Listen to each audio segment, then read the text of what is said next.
All right, let's get this microphone out of frame. Good enough. Diadem is an extremely small tennis company that sells and manufactures strings, rackets, and tennis balls. They are claiming to be the last American tennis brand, as products are designed and developed in the hottest sports market in the US, Fort Lauderdale, as if Florida isn't populated enough with geriatrics roaming the tennis courts trying to play pickleball, like zombies in The Walking Dead.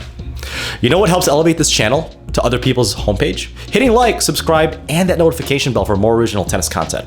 And speaking of elevate, this is a Diadem Elevate Tour tennis racket review.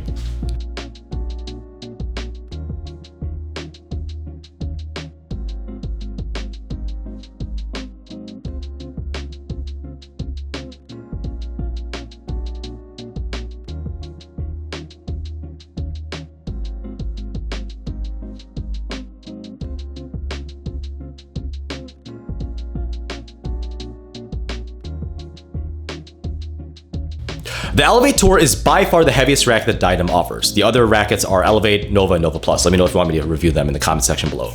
Coming at 11.1 ounces, this is one chunky boy.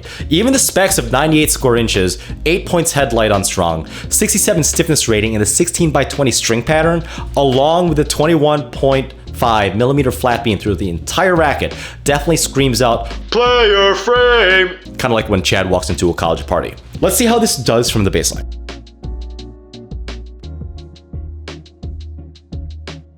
This might be the most stable tennis racket I've ever played with, ever actually. The slight mishits still had a decent amount of pop on it, and even the massive mishits, which do happen from time to time, found some way to have some spin and pace to get over to the net to keep the point going. The stability and mass were very apparent on backhand slices. Also, this might be the best tennis racket for drop shots from the baseline I've ever tested with as well. I have missed very few baseline drop shots with this racket, both on the forehand and backhand wing, and almost all of them are great quality to have my opponent scrambling from behind the baseline and rushing to the net. The feel for the finesse shots from the baseline were really just great. Just like the player frame that this racket is spec for, backhand slices knife beautifully throughout the opponent's court. Similarly, my one-handed backhand tops and drives were very natural for this racket, after a slight adjustment period because of its weight, but more on that later.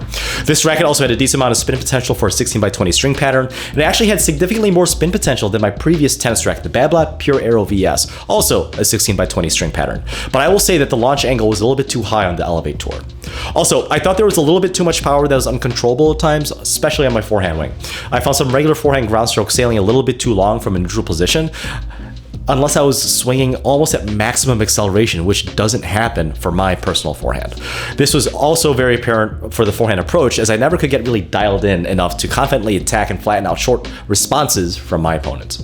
Overall, too, I found myself being extremely tired from the baseline after long rallies or long points due to the sheer manliness of this racket's weight. This racket is not for the faint of heart. You have been warned.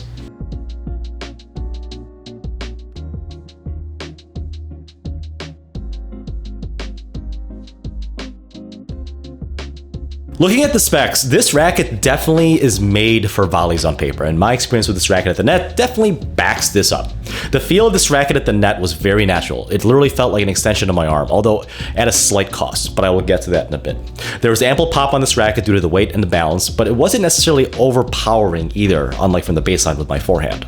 This is a very different feel than the Angel K7 Red, a racket I previously reviewed. I will leave a link to this corner if you guys haven't checked it out already, because the K7 Red felt like a modern frame. The Elevate Tour felt like a classic player stick, something that the new pro staffs have yet to emulate for the past 4 versions.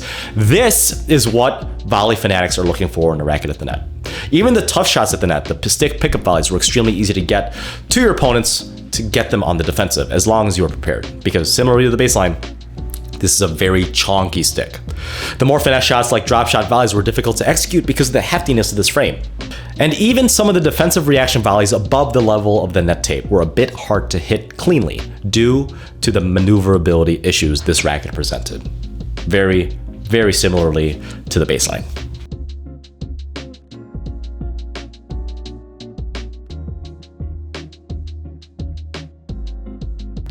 The classic spec Diadem Elevate Tour carried over its pros to the serves as well.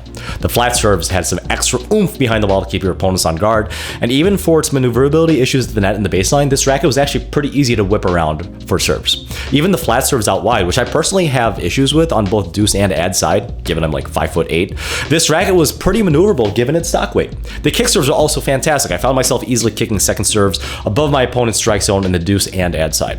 One thing I will note, I did not enjoy this racket for slice serves. I could never find myself getting a short angle with this type of serve. It always landed a bit deep in the service box or even a little bit out, to my disappointment.